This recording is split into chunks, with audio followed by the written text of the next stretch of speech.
Hi, my name is Malcolm CasSelle. I was going to talk to you a little bit about what's happening in the China market. I think that there's a lot of interest. A lot of things have changed over the past 6 months. A couple months ago, I was speaking at the Vegas convention on Bitcoin. I'm an investor in one of the exchanges in China. It was a pretty exciting time because at that time, China was contributing the largest amount to the trade volume. And things have changed a lot. So I thought what I do, since I think it's an area of a lot of interest for folks, would be to talk kind of what's happening in the China market and maybe give you a little historical perspective and where things are going. So first of all, you guys probably know that at the beginning of the year, the China contribution to trade volume was 5%, at best. And there was this just intense run-up. And overnight, everyone was realizing, wait, Chinese traders are actually driving the price. And so their preferences, if they thought it was a good day, price went up a lot. If it went down, same thing. So a lot of the reason for that, we believe, was partially because, in the Chinese economy, there's a few places to actually put money.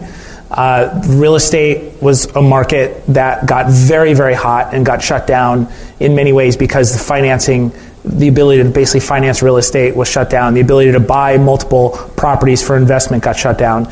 And in a savings account in China, you make almost nothing. So basically the average consumer there says, hey, wow, Bitcoin is actually a place for me to speculate. So that's one contributing factor. The second factor is that actually it's a very technically savvy, there's a huge technically savvy audience there. So the idea of the complexity around Bitcoin is actually not a big deal. It's actually a very engineering-driven society. The third contributing factor is culturally, Chinese just love to gamble. So they would rather, and in fact, guys who day trade there think of it as, they think of it like a job, and they call it gambling, but they're like, yeah, that's my job. I gamble for a living. And it's really just like this thing that people do. So there's just a lot of reasons why Bitcoin became acceptable. But then the fourth factor, which I think really made it a perfect storm, was all of the exchanges decided, hey, we're not going to charge any fees. And as soon as there was no cost to get in and get out of a position, it just went nuts. And then you saw what happened. Tons of money started to pour into the market. Price shot up to 1,200, and there were other peaks as well. And that really got the attention of the regulators. So the regulators had been looking at this for quite a while and been trying to, I think, decide internally what to do. There was not a lot of information as to what they were thinking and what they were planning. As you know, a lot of other markets, Germany, Canada, the U.S., were all sort of making some statements, some hints as to where they were going and what they were going to do with it. And I think China was internally was trying to figure out what made sense, and externally also look and see how other folks were handling it. So a couple things happened in succession, and literally right after I was on stage in Vegas, some major things happened. One, the government said, well, okay, Bitcoin is not a currency. And by doing that, that was actually a good thing in many ways. But what they also said was you can't use it to set pricing. So that means that technically if you're selling something, you couldn't price it in Bitcoin. So the idea that you could actually sell, Tiger Direct and Overstock and so forth were setting prices, that basically took that option off the table for China, which for guys who have payment processors, I have a lot of investments, and one of them is in a payment processor. I was kind of hopeful we would be able to do business in China. That kind of left the room. It's a good question. Everybody says, why?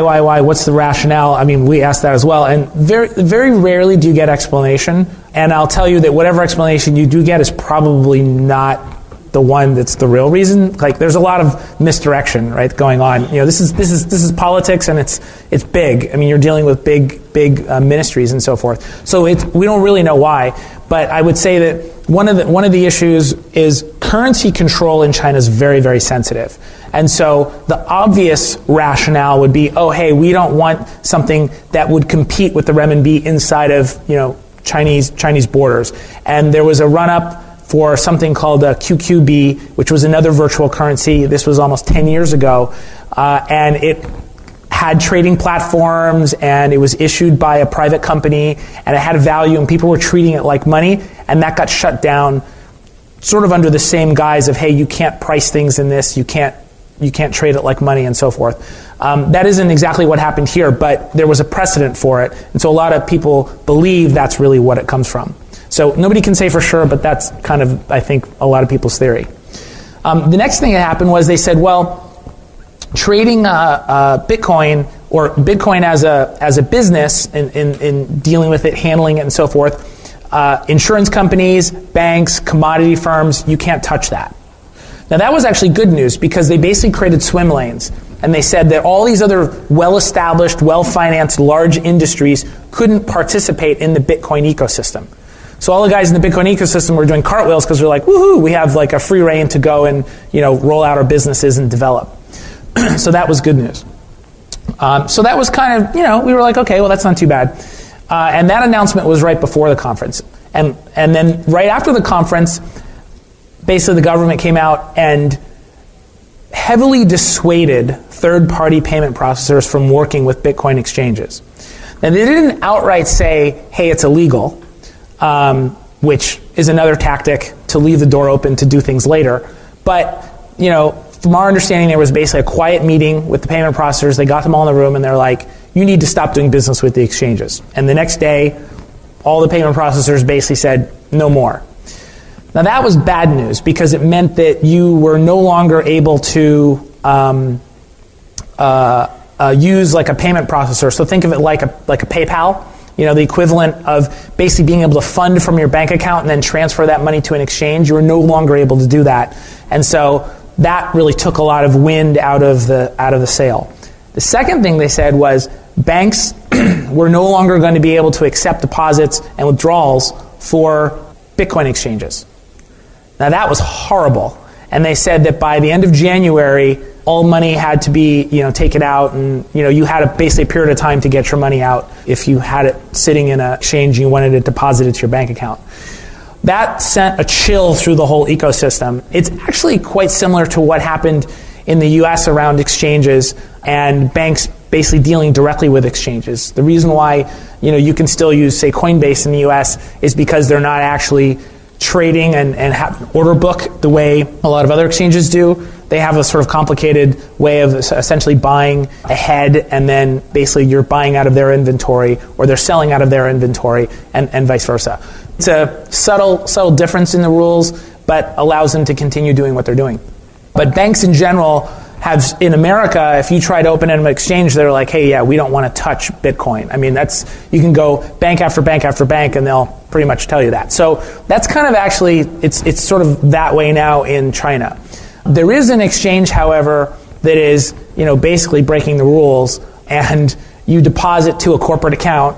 That's the one on the list here, which you can see in the past 30 days, because they're the only ones doing this. They're doing like almost all the volume in China in renminbi. And that's pretty much why. There's a lot of speculation that their volume number isn't real, but we can talk about that all day long. There's a long precedent for folks in China not really reporting accurate numbers to appear bigger, but we do know their volume is significantly larger than other groups, mainly because they're still accepting bank deposits, and it's in a very, very gray area. The company has incredible liability because it's essentially not allowed. So that's the current ecosystem. Basically, you're not allowed to use a third-party payment provider, like a PayPal, to fund your account. You're not allowed to essentially deposit into a bank account. Technically, how are you going to trade Bitcoin? That's a big question. Nobody really knows. They have not outlawed Bitcoin in China. They have not said it's illegal. Of course, you can do person-to-person transactions, like the local coins model. There's no restriction around that we've seen. But I would say that it's a pretty uncertain time around how the ecosystem is going to unfold. So let me talk a little bit about other things that happened in history that would give us an idea of how things might unfold. Typically in China, when something is unregulated, there will be several players who will operate in this sort of gray zone. And then what happens is once regulation is determined, top several players, top handful of players, 1, 2, 3 players, will get licenses, and either they'll auction off additional ones or they'll just say that's it. Most of the exchanges believe that as long as they maintain operations and try to follow the rules as much as they can, eventually when licensing comes out, they'll be able to operate with a certain amount of legitimacy. This happened with virtual goods. Virtual goods was very interesting because similar to the QQB example I gave you, virtual goods had value to people, right? So it was sort of awesomeness from some MMORPG. People were trading it and actually making money off of it. That became very, very big very quickly in China. And so then there was a question of, well, how is this going to be regulated? And in Korea, they set a very interesting precedent, which is what ended up happening in China as well. The regulator said, if you are a game company, you cannot run your own exchange for these goods. And that was really, really good for the consumers because it meant you couldn't self-deal. In other words, if you were the creator of a virtual good, the fact that you couldn't run an exchange meant that you couldn't manipulate price, you couldn't manipulate supply and demand, and so forth. So it was good to have it as a third-party thing. What was bad, however, was that the government was increasingly concerned about the impact of these games on society and how people were getting addicted to it and so forth. So over time there were regulations that tried to basically control ages of people who could participate and so forth. But eventually what happened was licenses were issued, and the guys who were early ended up getting those licenses and have billion-dollar businesses today. What a lot of us believe is that eventually the government will issue some kind of licensing, and the guys who are players, as long as they play nice and maintain relationships with the regulators, will ultimately get access to that legitimacy and then be able to do business. In the meantime, there's still a lot of trading happening in China. You can see, if you look at the past 30 days, even if you don't believe this number of Huobi, let's say it was half that, China still represents a pretty significant contribution to the global trade volume. I think it will for the foreseeable future. I think that once regulation comes out, we're going to see a much bigger proliferation of ways it can be used. The mining community in China is pretty massive. Mining has not been regulated in any way, shape, or form there. There is some fear that could get regulated. If mining were suddenly made illegal, that would definitely be a very challenging place for the Bitcoin community. But I don't think that's going to happen. I say the likelihood's pretty low as far as I can tell. But that is part of the ecosystem. The mining community there is very strong. And there's a lot of believers in Bitcoin, similar to folks here. So what's happening in the future? Post-regulation, I think the market there will be very exciting. There's definitely a lot of enthusiasm and a lot of participants still in the trading side. One of the things that does change things with the regulators is the charging of fees. So the top exchange here is not charging fees, and so they're still basically allowing people to get in and out of positions, so it drives a tremendous amount of volume. The regulators do want fees charged because they want a little bit more control over the growth of the market. I mean, basically before regulation, last month, the market was just growing vertically. It was just insane. And afterwards, it's sort of now growing at, I guess, maybe a less aggressive curve, but still growing. So I think that ultimately fees in the market are good because it'll sort of keep things a little bit more orderly. So that gives you kind of an overview of the exchange market there. As I said, third-party payments is not happening. Mining is still pretty thriving. There's a lot of other ecosystem plays that I think people are waiting on the sidelines to see because the exchange side kind of drives things. I'll give you an example. If you look at what happens with ATMs can't really work well unless you have access to exchanges, and exchanges are orderly. So until exchanges kind of get worked out, the ATM business would be kind of on hold. And there's just a ton of other businesses that work that way. The one input that is working right now is the voucher system, and that's basically where you would say buy a card for cash, and then you redeem that card for Bitcoin on an exchange.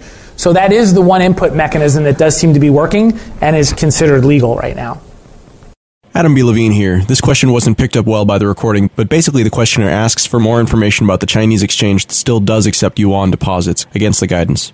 Basically a legal deposit of funds, or if they start to charge fees, I think that there'll be a dramatic reduction in volume in China. I think, it'll probably negatively affect price. I think there's other forces going on that will probably compensate for that. Maybe not immediately, but I'd say in the near term. So, I personally, as an investor, I'm not worried about it because we've watched short-term declines that pretty quickly recover. But I think there's a likelihood that we could see a big reduction in volume, which would affect price. How do the zero-fee exchanges make money?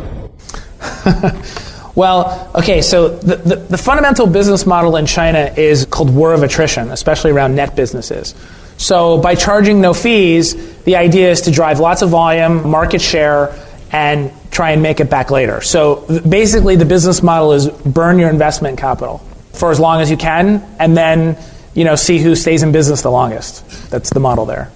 I guess a follow-up. If it was attributed to Lee in charge of BTC China, I believe he said that he wanted to start charging fees. If it wasn't him who said it, it was published that they wanted to charge fees with the feeling that they would be in a better position to get a license down the road. Does that argument seem valid to you with your experience? Oh, yeah, absolutely. It's pretty clear that a no-fee environment drives just incredible speculation, and the government agencies don't like that. They like to see it more controlled. So it's true that they now charge a fee and Huobi right now is not? Yes, Huobi does not charge fees. I think there is still a withdrawal fee, but that's it. That's about it. So on the actual, once your money's in, getting in and out of positions costs nothing. And that's basically where the volume comes from.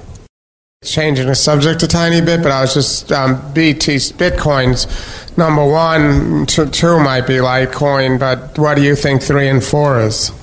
If you want to know by market cap, just go on CoinMarketCap. You can see yourself. Just your opinion. What do you think has legs? Legs. Yeah. It's a good question. I'm probably the worst person to ask about altcoins because I'm pretty negative about them because I think that they're diluting the Bitcoin environment. And I think for cryptocurrencies to exist, I think altcoins probably need to go. And not that I have anything against altcoins. It's just that I think that Bitcoin is still in what I would say infancy, right? And so the issue is Bitcoin needs to be easier to use. There's some technical issues have to be addressed. There got to be tons of on ramps, tons of off ramps, and I think maybe there's room for one altcoin. But I think 50 is just ridiculous, and it dilutes the energy of the development community as well as everyone else who's trying to make Bitcoin, I guess, mainstream. I think investors are certainly outsiders look at it and they see all the altcoins and they are completely freaked out because they're like, what is all of this?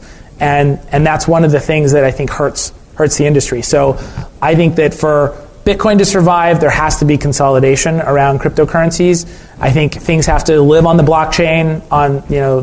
If you're looking at sort of the new, shall we say, protocols, I think the protocols should be supportive of the existing blockchain because I think it's got to be, everyone has to support one thing for the whole ecosystem to work. That's just my opinion. I've lived through when there was, 1,000 Bluetooth varieties and 1,000 Wi-Fi varieties and 1,000 port protocols. And it works because we have one Bluetooth, we got one Wi-Fi, and we got, one USB, whatever it is, right? So, there's some exceptions, but basically consolidation at this stage is going to be, I think, good for it. And that's just my opinion. I have a follow-on question to that. I agree with you. The altcoins are somewhat diluting the message of Bitcoin, but now they're talking about BitShares. What would happen if a significant number of the stock trading on the NASDAQ and the New York Stock Exchange moved into BitShares and started trading on the exchanges and started being used for currency? What would that effect be? If you had direct access to, say, Bitcoin through exchanges, I think we would see dramatic appreciation.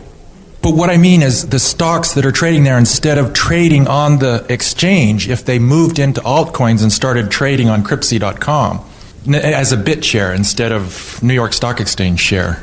I own a corporation and we're in the process of talking with Invictus and going public cryptographically and having an altcoin that represents shares in our company. If an altcoin represents a specific company, I don't think that's dilutive to the Bitcoin ecosystem. because you're backing a particular enterprise. But I think a coin, for the sake of being a coin, is dilutive.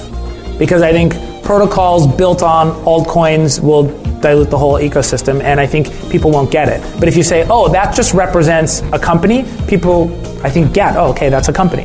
But Bitcoin, I think, should be the only crypto coin, or at least the only blockchain for a crypto coin. Thank you.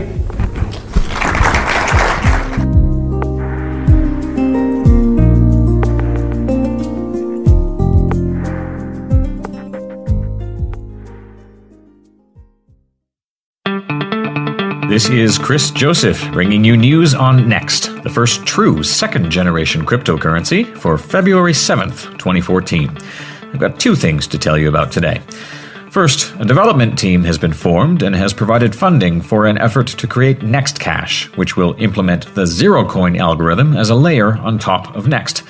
If successful, it will enable fully anonymous transactions secured by Next's lightweight proof-of-stake blockchain. Second, nextvote.com has been created to help the Next community make decisions. It's a simple application that uses Next's secure transactions to ensure that each Next account can only submit one response to a poll. This will tide the community over until Next's built-in protocol-based voting system feature is finished. For more information, head to nextcrypto.org or mynxt.org. And stay tuned for more news on Next and the next Let's Talk Bitcoin broadcast.